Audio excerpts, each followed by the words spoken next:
Hello, I am your teacher, Mr. Pacitti, and this is my classroom here in St. Louis, Missouri. So put away your mobile phones, put away your Lennox 1810s. It's a nice set. It's time to concentrate, it's time to study. This is Raw, and this is Graded. Almost said SmackDown Live. Missed that.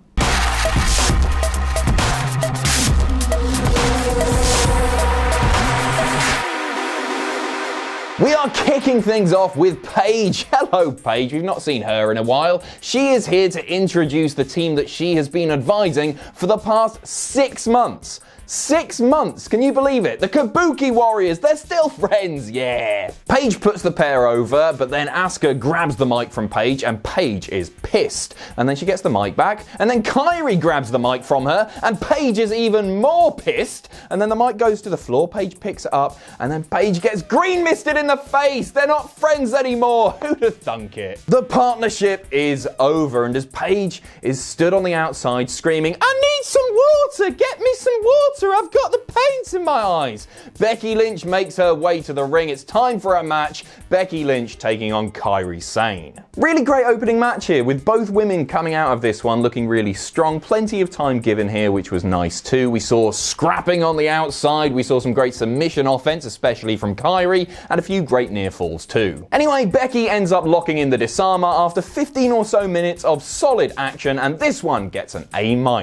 I enjoyed everything about this. WWE seem to be doing far less of the opening, boring 15-minute promo, which has been a staple of WWE programming for like the last 20 years. Instead, keeping things concise, keeping things impactful. That's exactly what happened here. Even though it was fairly obvious that the Kabuki Warriors would be moving forward without Paige, the green mist thing was still really cool, and I was worried that WWE were just going to sort of forget about Paige, just not use her on TV, not mention it. So I'm glad that those loose ends were tied up. R-Truth is out next for a match with Buddy Murphy. He gives a quick and funny interview, then Buddy comes to the ring and says, "Hey, you might not know who I am yet, but after tonight, you will not forget me." And then the two proceed to have a short back and forth contest. R-Truth just once again proving how versatile he is, how valuable he is to the WWE. He's able to do comedy, he can still absolutely go in the ring, and is quite often one of the most entertaining aspects of whatever show he's on each and every week. And then towards the end of the match, we get some 24/7 shenanigans. Sunil Singh runs down to the ring, and then he starts running around the ring,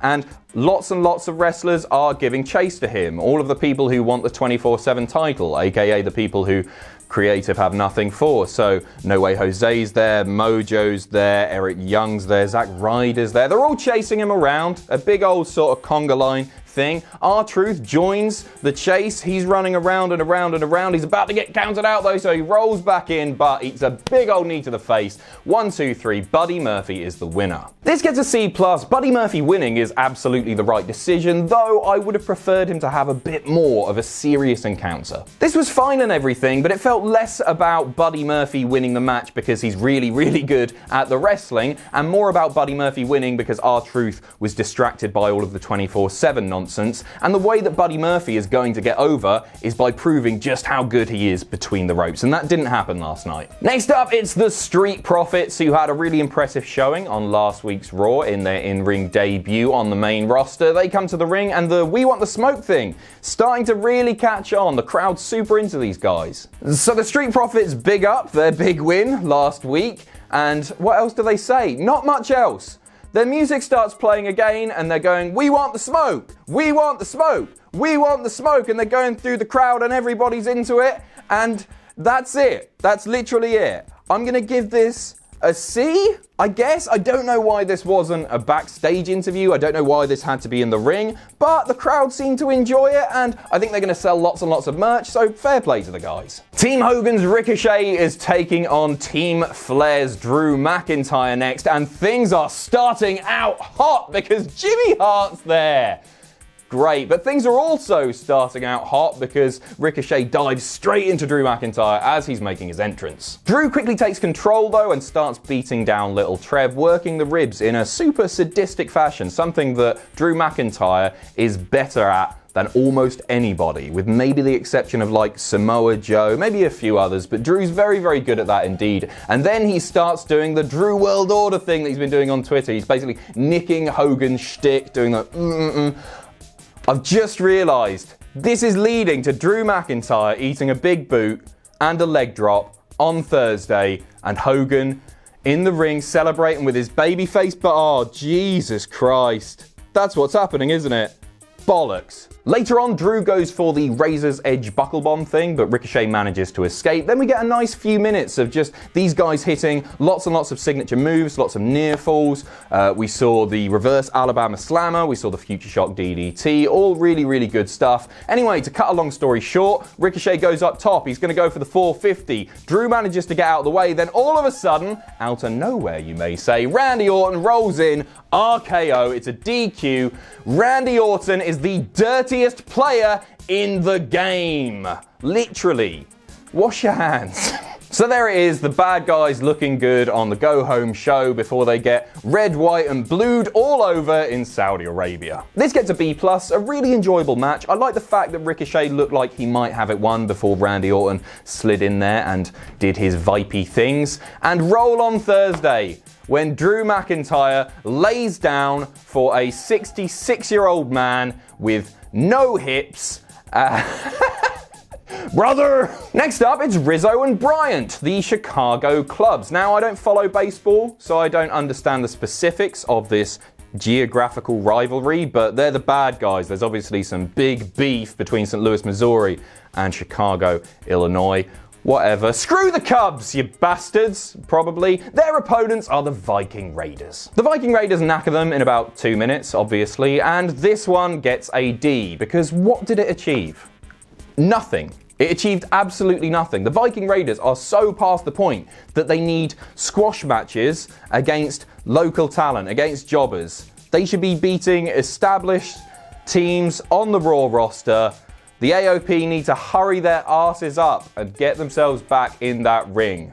Please. Andrade versus Sin Cara is up next, but the big story here is that Sin Cara has made a friend.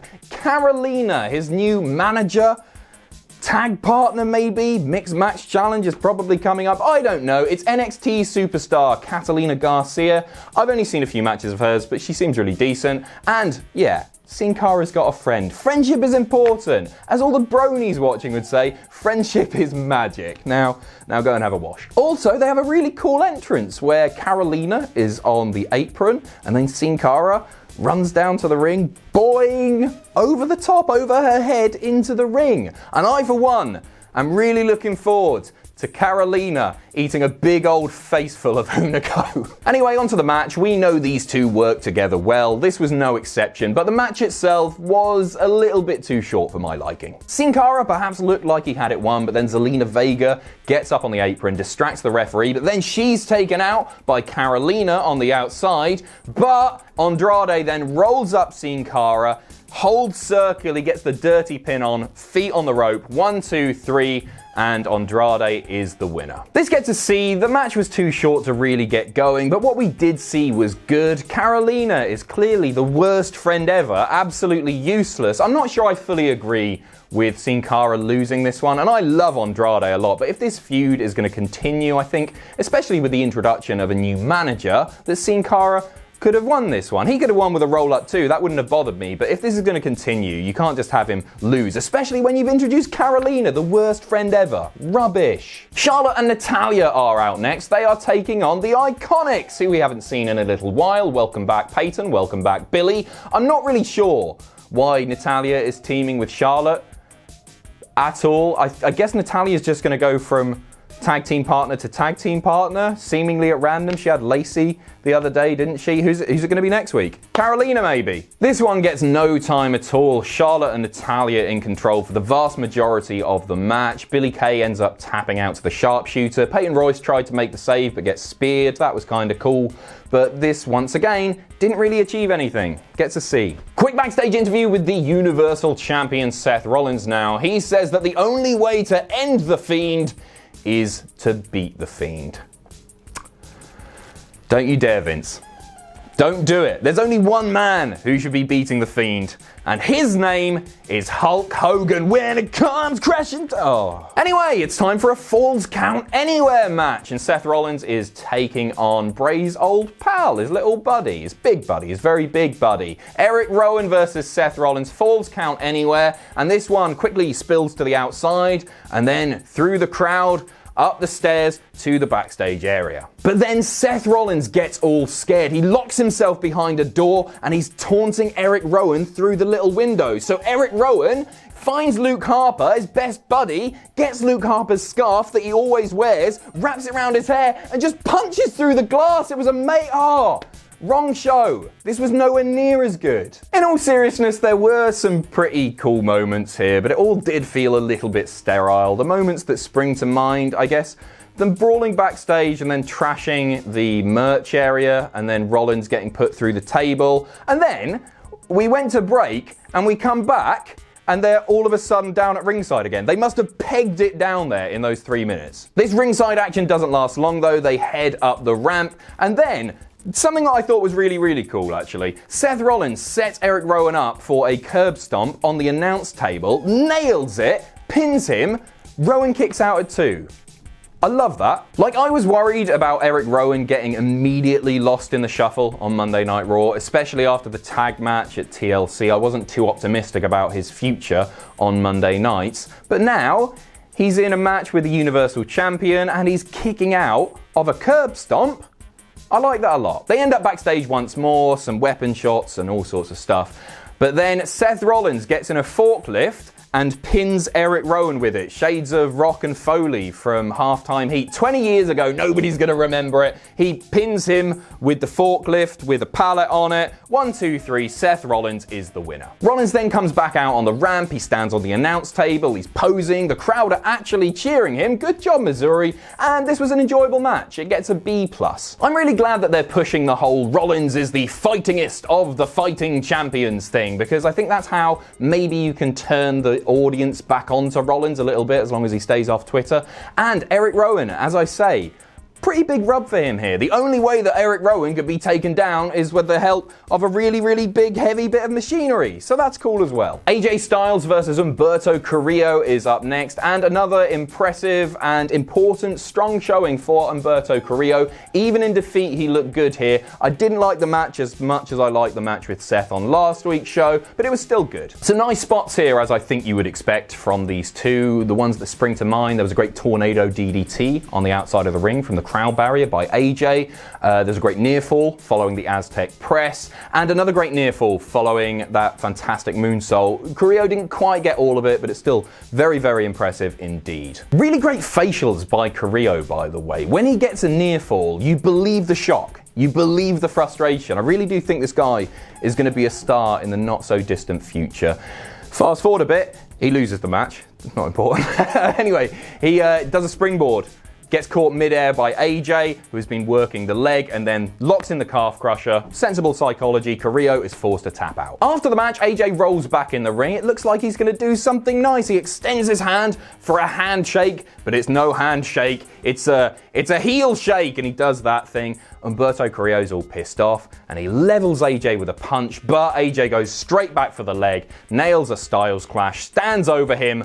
The bastard. Gallows and Anderson are then about to hit the Magic Killer, but the Street Profits run to the ring, making the save, and all good stuff. This one gets a B. Carrillo looks good in defeat, which I think is really important, and we've got two nice little rivalries set up. One with the Street Profits and Gallows and Anderson, and one with AJ, the US champion, and Humberto Carrillo. Lovely. I've got to believe that Humberto Carrillo is winning that Battle Royal on Thursday. That said, I don't think he's going to win the US title in Saudi Arabia.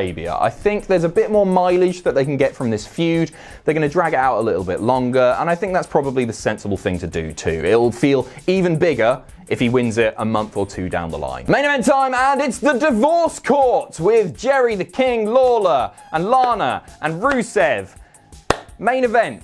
Rusev comes out first. Notably, it looks like he's growing his beard out. It looks like the moustache is not long for this world. I'm as gutted as each and every single one of you. Then Lana comes out. Jerry Lawler points out that Rusev is still wearing his wedding ring. He wants to reconcile, but Lana don't want none of that. Lana kicks off. She says that all she has to deal with each and every day is people having a go at her on social media. I feel you're there, Lana. But Rusev right there, all he wanted was sex. S-E-X. He wanted Lana on the counter. Dirty Ru. He wanted Lana on the sofa. Dirty Ru. He wanted Lana in the shower. Dirty Ru. He even wanted it on camera. Dirty Ru. Shout out to Rick Rock. I miss you, buddy. Lana says that all Rusev wanted was to put a baby inside her, and also that Rusev cheated on her because Bobby Lashley said so. And just a reminder, this is the main event of Raw. This is the closing segment, the segment which is supposed to be the hard sell for the upcoming pay-per-view or the next episode of Raw to keep you tuning back in. This, Jerry Lawler's divorce court. Bobby Lashley then runs to the ring. Rusev goes straight after him, clubbing him with blow after blow. And the crowd are actually kind of into this, especially when Rusev, for some reason, removes his wedding ring. That got a big pop, that makes sense. And then pops it in Bobby's little mouth. Swallow that, Bobby! Lana then starts hitting Rusev with kendo stick shots. Rusev's just no-selling them completely. He turns to face Lana. Bobby Lashley seizes his opportunity and hoofs Rusev in the gonads and then starts getting off with Lana as Rusev is laid on the floor going, "Oh, my balls," and those two are snogging on top of him. Not on top of him, literally. Main event. Okay, maybe I'm being a little bit harsh. I didn't like it, but maybe I wouldn't be going quite so hard on it had it not main evented the show over so many other options. That said, props to the guy who, just as Raw was going off of air, we were getting the fade to black, you just hear him go, "This is weird!" Yes, it was. This gets a D-, and just a quick reminder that NXT and AEW Dynamite are on Wednesday nights. Not sure why I'm bringing that up here, but yeah. Overall, this episode of Raw gets a C+. It was just an average episode of Raw, wasn't it? No real standout match, nothing especially notable happened. It's just another episode of Raw that drags. It's a slog to get through. I want my SmackDown back. I'm not saying it's like 10 times better or anything, but it's an hour shorter, and that's an improvement for sure. Bollocks to it, one last octopus joke. What do you call two octopuses that look exactly the same? Identical. I still stink, by the way. Thanks for watching. Let us know what you think in the comments down below. You can follow us on Twitter at Cultaholic. You can find us on Facebook at facebook.com/Cultaholic. If you enjoy what we do here at Cultaholic, you can pledge to us on Patreon. That's patreon.com/Cultaholic. And most importantly, don't forget to hit subscribe and join us.